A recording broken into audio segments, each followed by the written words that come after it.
NEET paper લીકને લઈને update.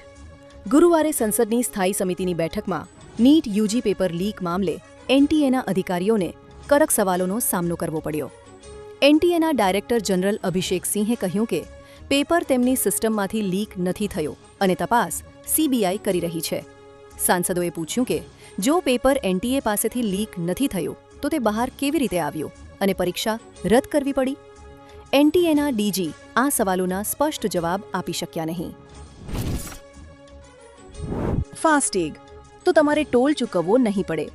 દેશના highway expressway પર ફાસ્ટેગ ફરજિયાત છે.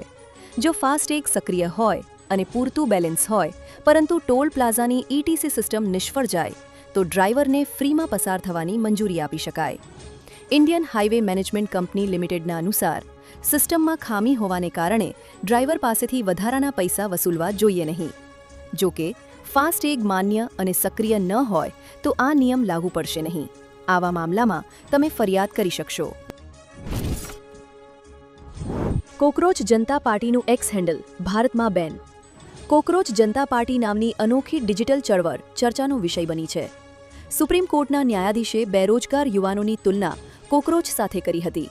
આ વિરોધમાં અભિજીત દીપક દ્વારા 16 મેના રોજ સીજેપીની શરૂઆત કરવામાં આવી.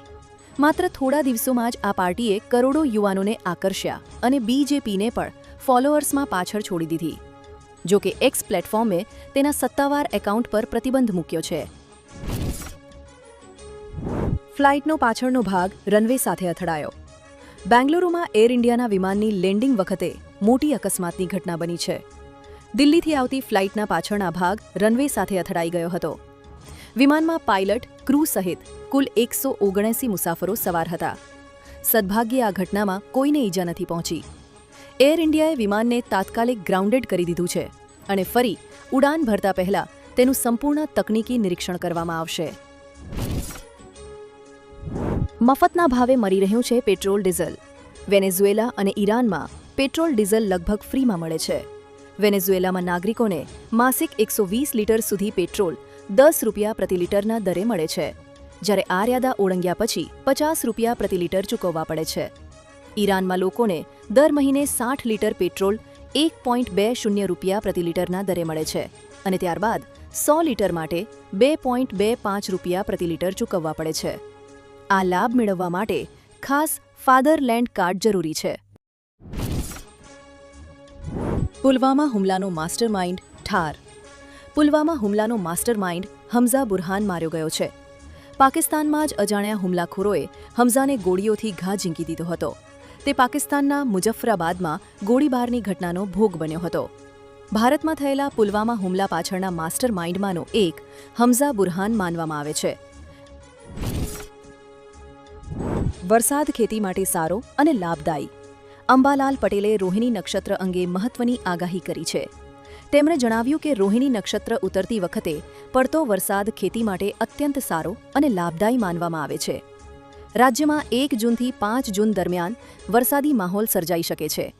આ દરમિયાન કેટલાક વિસ્તારોમાં સારો વરસાદ પડવાની શક્યતા છે, જે ખેડૂતો માટે મોટી રાહત લાવી શકે છે.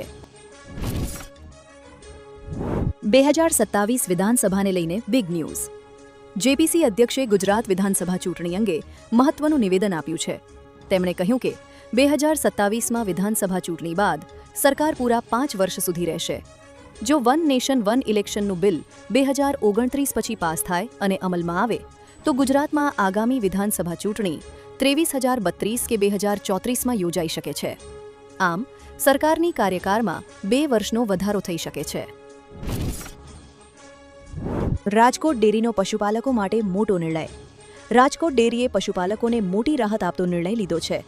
ડેરીએ પ્રતિ કિલો ફેટના ભાવમાં 20 રૂપિયાનો વધારો કર્યો છે. હવે પશુપાલકોને પ્રતિ કિલો ફેટ 845 રૂપિયા અને દૂધ મંડળીઓને 850 રૂપિયા ચૂકવવામાં આવશે. પરિવહન, પશુ આહાર અને ઈંધણના વધતા ખર્ચને ધ્યાનમાં રાખીને આ નિર્ણય લેવાયો છે. આનો લાભ જિલ્લાના 50,000થી વધુ દૂધ ઉત્પાદકોને મળશે. એસબીઆઈ 4 થી 5 દિવસ માટે બંધ. જો તમારી પાસે એસબીઆઈ સાથે કોઈ તાત્કાલિક કામકાજ હોય તો શુક્રવાર સુધીમાં તે પૂર્ણ કરો. આ પછી એસબીઆઈ 4 થી 5 દિવસ માટે બંધ રહેવાની ધારણા છે. 23 મે એ ચોથો શનિવાર છે અને 24 મે એ રવિવાર છે. ત્યારબાદ બેંક કર્મચારીઓ 25 અને 26 મેના રોજ હડતાળ પર રહેશે. બકરી ઈદની રજા 27 મે અથવા 28 મેના રોજ આવવાની શક્યતા છે. પરિણામે બેંક 4 થી 5 દિવસ માટે બંધ રહેશે. જો કે આ સમયગાળા દરમિયાન ઓનલાઈન સેવાઓ કાર્યરત રહેશે. આવી જ માહિતી મેળવવા માટે અમારી YouTube ચેનલને સબસ્ક્રાઇબ કરો અને વિડીયોને લાઇક કરો, જેથી તમને આવી માહિતી મળ્યા રાખે.